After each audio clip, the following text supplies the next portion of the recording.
ഇതാ ഈ മലയാളികളുടെ കുഴപ്പം. മിണ്ടിയ കല്യാണം കൂടെ പൊറപ്പിക്കൽ. ഈ മെന്റാലിറ്റി മാറണമെങ്കിൽ കുറച്ചുനാൾ കേരളം വിട്ട് താമസിക്കണമെന്ന് പറയുന്നത് വെറുതെ അല്ല. എന്റെ പെങ്ങളെ, ഇത് അങ്ങനെയൊന്നുമില്ല. ഞാനും അവളും കൂടി ഉള്ള ഒരു അഡ്ജസ്റ്റ്മെന്റ്, അത്രേ ഉള്ളൂ. ഒരു പെണ്ണിന്റെ ജീവിതം വെച്ചിട്ട് ഉസ്മാൻ കളിക്കുന്നതെന്ന് ഓർക്കണം. നിനക്ക് നാട്ടിലെ ഭാര്യ മക്കളൊക്കെ ഇല്ലേ ഉസ്മാനെ? അത് നാട്ടിലല്ലേ, പക്ഷെ എന്റെ ഇവിടുത്തെ കാര്യങ്ങൾ എങ്ങനെ നടക്കും? ഈ കണ്ണും ചെവി എന്നൊക്കെ പറയുന്നത് കാണാതിരിക്കാനും കേൾക്കാതിരിക്കാനും കൂടിയിട്ടാണ് പെങ്ങളെ. നമുക്ക് വേണ്ടാത്ത കാര്യങ്ങൾ കാണണ്ട, കേൾക്കണ്ട. എന്തേ? പെങ്ങളുടെ കഴിഞ്ഞ മാസത്തെ ശമ്പളം സ്പോൺസർ എന്നെ ഏൽപ്പിച്ചതാ. 600 റിയാലുണ്ട്. 600 റിയാലോ? പോരുമ്പോ പറഞ്ഞത് 800 റിയാലാ. 200 റിയാല് എന്റെ കമ്മീഷൻ. ഇടയ്ക്ക് എന്റെ മുറിയിലേക്ക് വന്നു പോകുന്നതിന് ഞാൻ ആ പെണ്ണിന് കുറച്ച് കാശ് കൊടുക്കാറുണ്ട്. കൂലിയായിട്ടൊന്നും അല്ല കേട്ടോ, ഒരു സ്നേഹം. ആ കാശ് ഇങ്ങനെയൊക്കെയല്ലേ അഡ്ജസ്റ്റ് ചെയ്യാൻ പറ്റൂ. നാട്ടില് ഭാര്യ മക്കളും ഉള്ളതല്ലേ, അവർക്ക് അയക്കുന്നതിൽ കുറവ് വരാൻ പാടില്ലല്ലോ. അപ്പൊ ഈ കാശ് ഞാൻ പെങ്ങളുടെ വീട്ടിലേക്ക് അയച്ചേക്കണേ.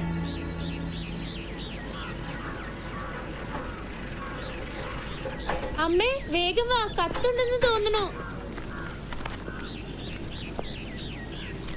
ചേച്ചിയുടെ കത്താണോ മോളെ? അല്ല, കുറിക്കമ്പനിന്നാ. തവണ മുടങ്ങിയത് വേഗം അടയ്ക്കാൻ. ഈശ്വര, എന്റെ മോക്ക് എന്താ പറ്റിയേ?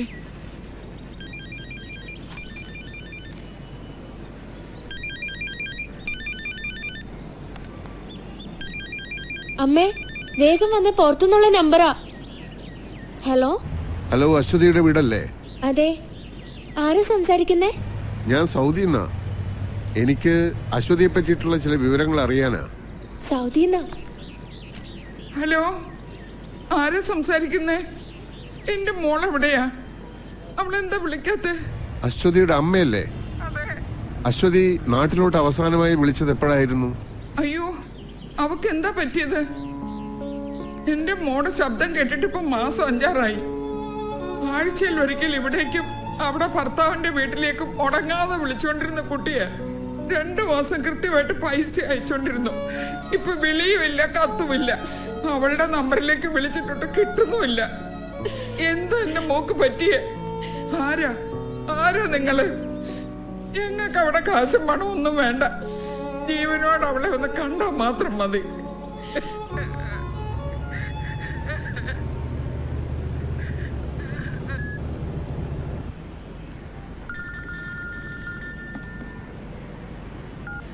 ഹലോ, റസാഖ് പറ. അതെയോ, വിളിച്ചോ? എന്താ അവരുടെ ഭാഗത്തുനിന്ന് റിയാക്ഷൻ? അതെയോ, ഇവിടുത്തെ പത്രത്തിൽ വാർത്ത വന്ന കാര്യം താൻ അറിയിച്ചോ? 5-6 മാസമായിട്ട് യാതൊരു വിവരമില്ലാത്ത മകളെ പറ്റി ഇങ്ങനൊരു വാർത്ത വന്നിട്ടുണ്ടെന്ന് ഞാൻ എങ്ങനെയാ പറയാ?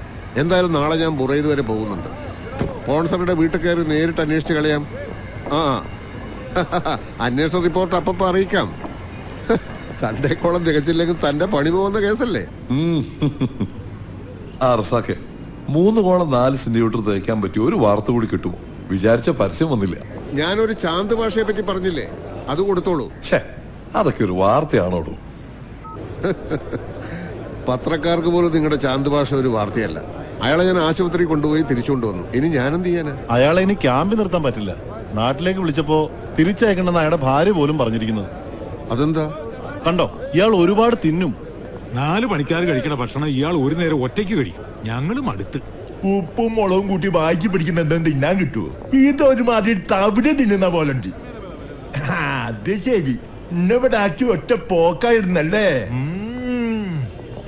ഒരു ബിരിയാണി വേണമെന്ന് പറഞ്ഞിട്ട് ദിവസം 3 ഓരോരുത്തരും തിരിഞ്ഞു നോക്കാനില്ല. ദൈവം ഒരു കാര്യം പറഞ്ഞേക്കാം, വായിക്കും വരണം പിടിച്ച് എന്തെങ്കിലും തിന്നാൻ കിട്ടാതെ ഇവിടെ ആൾക്കാർ എന്നെ കൊണ്ട് കിട്ടൂല. കുറച്ച് കാശ് കൊടുത്തു വെച്ചാല്. അതെ, വാങ്ങുമ്പോഴേ സിഗരറ്റുള്ളത് കൂടി ചേർത്ത് വാങ്ങണം, മനസ്സിലാണോ? പോവാ. ഈ പ്ലാസ്റ്റർ ഒന്ന് വെട്ടിക്കോട്ടെ ചന്ദഭാഷ, ഡീപ്പോർട്ടേഷനിലെ കാര്യങ്ങൾ അപ്പോഴേക്കും ശരിയാക്കാം. ഏയ്, നാട്ടിൽ പോവാനൊന്നല്ല, ബിരിയാണി കഴിച്ചിട്ട് നീക്കുപോക്ക് ഉണ്ടെങ്കിലേ പോവാവൂ.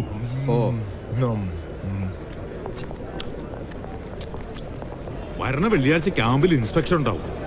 കമ്പനിയുടെ പണിക്കാരല്ലാത്ത ഒരാളെ ക്യാമ്പിൽ കണ്ട എന്റെ ജോലി പോകും. അതിന് ഞാൻ എന്ത് ചെയ്യാന്? റസാക്ക എന്തെങ്കിലും ഒരു മാർഗം കാണണം. പാസ്പോർട്ട് ഇക്കാമയില്ലാത്ത ഒരാളെ മോളിൽ കയറ്റി താഴെ വീഴ്ത്താൻ ഞാൻ പറഞ്ഞു. ഒരബദ്ധം പറ്റിയതാ. റസാക്ക എന്തെങ്കിലും ചെയ്തില്ലെങ്കിൽ ഞങ്ങൾ അയാളെ എവിടെയെങ്കിലും കൊണ്ടുപോയി കളയും. പിന്നെ വേസ്റ്റ് സാധനങ്ങൾ ഏറ്റെടുക്കല്ലേ റസാക്കട പണി. എങ്ങോട്ട് വന്നേക്കാം. അല്ല, റസാക്ക പോയാ നിങ്ങള് 2 ദിവസം കൂടെ അയാൾ ഇവിടെ താമസിപ്പിക്കും. അതിനിടയിൽ എന്തെങ്കിലും വഴിയുണ്ടോന്ന് ഞാനൊന്ന് നോക്കട്ടെ. روح من هنا، ما ابغي اسمع شيء. هذه الخدامة اساءت لسمعتي. روح روح. صديق لو في كلمة من هندي لازم أنا يعرف.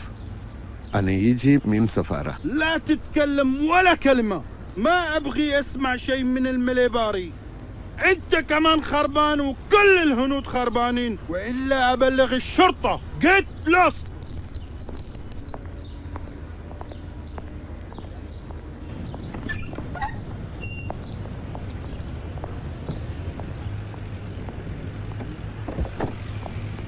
എന്തായി, വല്ല തുമ്പും നടഞ്ഞോ?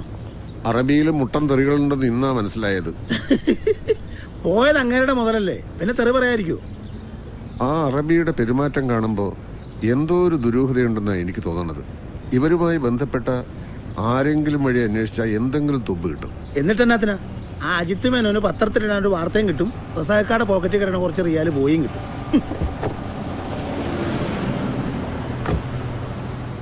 അജിത്തിന് വാർത്തയ്ക്ക് വേണ്ടിയിട്ടുള്ള അന്വേഷണം മാത്രമല്ല വർഗീസ് ചെയ്ത്. ആ സ്ത്രീ നിരപരാധിയാണെങ്കിലോ എങ്കിൽ ഈ മിസ്സിങ്ങിന് പിന്നിൽ എന്തെങ്കിലും കൂടി കാരണം കാണും.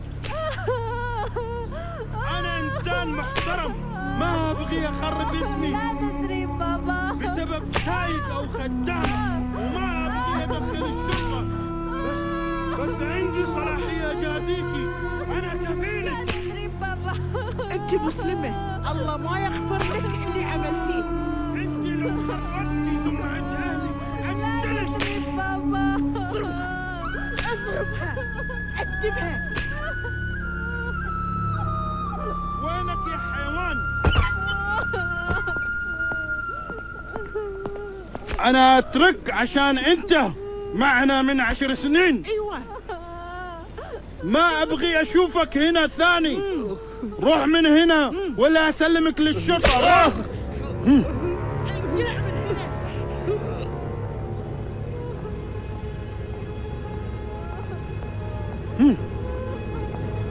اللي جوا ما تعطيني حتى مويه.